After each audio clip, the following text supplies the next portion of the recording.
Overthought a decision for days only to realize your body already knew the answer, or avoided a decision entirely and called it waiting for clarity?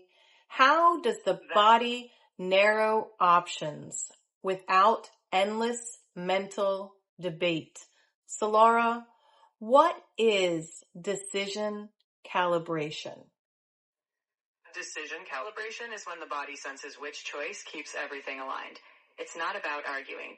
It's about noticing where the body feels steady or where it tenses up. In other words, the body's already filtering the noise before the mind makes a big speech about it. Okay, so how does the body go about narrowing down the options? When you face choices, your nervous system is already doing test runs. One option might give a subtle ease. Another might shrink your energy. You'll notice tiny expansions or contractions. The body naturally quiets the noise, so the cleanest option isn't the most thrilling. It's just the one that feels steady. I imagine we miss a lot of good options that way because we are programmed for thrills these days. Would you agree? Exactly. We often chase excitement or relief, but the body's calibration is quieter than that. Thrills can be fun, but coherence feels stable. So the best options aren't necessarily loud. They're just quietly aligned, waiting for us to notice amidst the noise. Okay. So how do we know we're not just avoiding something uncomfortable? Avoidance makes you feel smaller, like you're shrinking away. Calibration, though, feels steady and clear. Avoidance dulls awareness, while calibration increases it. If you feel relief but wobbly, that's avoidance. If you feel stable, even if it's hard, that's clarity. So expansion is uncomfortable. How do we know when the discomfort is for expansion? Expansion feels like a stretch into steadiness. It may be uncomfortable, but it doesn't collapse you. If the discomfort leads to more coherence, like a gentle internal alignment, then it's expansion. But if discomfort makes you feel scattered or smaller, that's not expansion. It's just noise. Okay. So you've used the phrase signal hygiene. What exactly does that mean? Signal hygiene is about reducing distortion before deciding.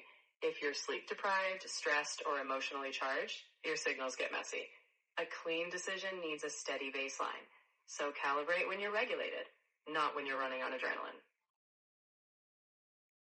Yes, we shouldn't be making decisions out of survival mode. That's probably not where we're going to get the most clarity.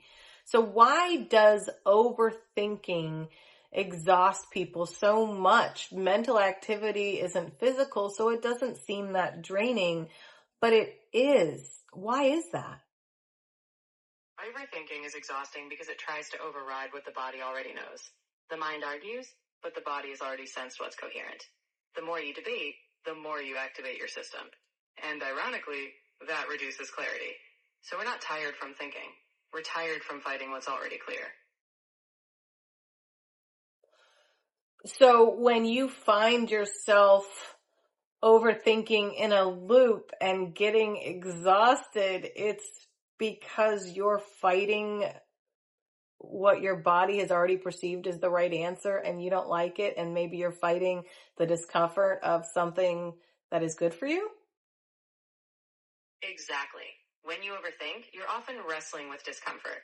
The body may have already pointed to what's coherent, but maybe that clarity doesn't feel easy. So we argue, hoping for a more comfortable option.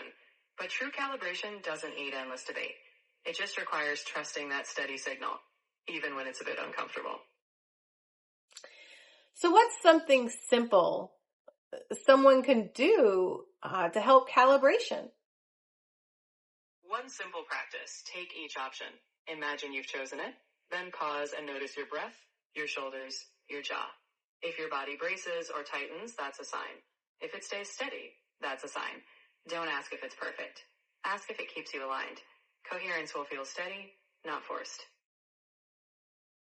If it's not about the easiest option, how do we know which difficult decision is the right decision if the goal seems to kind of be discomfort? The right decision doesn't need a constant internal argument. Even if it's tough, it feels stable inside, like the ground under your feet. Avoidance feels like immediate relief, but unstable. Calibration feels grounded, even if it's challenging. So you know it's right when it's coherent, not because it's easy, but because it doesn't need justification. Nice. I like that. You don't have to create a story for it because it already fits into the story, right? Exactly. The right decision just clicks into place. It doesn't need a grand narrative. When it's coherent, it's already part of your bigger picture. No mental gymnastics required. It just belongs. So that's what we're building here in this series. It's not about prediction. It's not special access of any kind. It's just a cleaner way to perceive the signals your body is sending you all the time. Wayfinders, I'd like to take time now to thank you for being here and sharing this space with us. If this episode resonated, you're welcome to like, subscribe, or share. Leave us a comment below and let us know how you're doing. It does help others find us.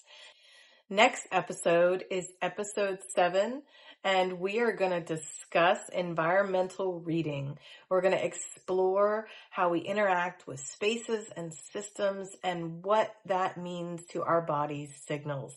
So Laura, would you like to go ahead and sign out and tell us a little something extra about episode 7? Oh, I'd love to. In episode 7, we're going to uncover how spaces aren't just background. They influence how your body tunes in or braces. Expect to learn how systems around you shape your sense of coherence. Until then, notice the spaces that settle you and the ones that don't. See you next time.